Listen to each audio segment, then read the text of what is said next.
അപ്പോഴും മാതാവിനോട് തന്നെ പ്രാർത്ഥിച്ചു. അങ്ങനെ നമ്മൾ CT എടുത്തു. ഡോക്ടർ പറഞ്ഞു അവിടെയും അത്ഭുതം സംഭവിച്ചു. ആസ്പിരിൻ്റെ ടാബ്ലറ്റ് ഒന്നും കഴിച്ചിട്ടില്ലെങ്കിലും വേറെ പ്രശ്നങ്ങളൊന്നും ബ്രെയിനിൽ ഇതുവരെ പുതിയത് വന്നിട്ടില്ല.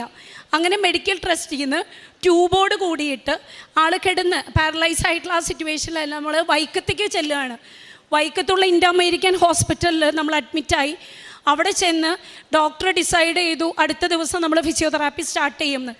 അത് ഡിസൈഡ് ചെയ്തതിൻ്റെ അന്ന് അടുത്ത പ്രോബ്ലം, ആൾ കുഴഞ്ഞു പോവുകയാണ്.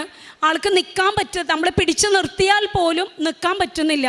നോക്കിയപ്പോൾ പ്രഷർ ഒരുപാട് ലോ ആയിക്കൊണ്ടിരിക്കുകയാണ്.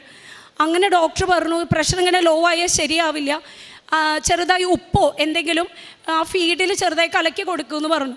അപ്പോൾ നമ്മുടെ കയ്യിൽ കൃപാസനം, നമ്മളെ വിസിറ്ററായിട്ട് വന്ന ആരോ നമ്മുടെ കയ്യിൽ കൊണ്ടുവന്ന് തന്ന ഒരു കൃപാസനം ഉപ്പിൻ്റെ ചെപ്പുണ്ടായിരുന്നു. അപ്പോൾ ആളുടെ അമ്മച്ചി ആ ഉപ്പെടുത്ത് സിസ്റ്റർ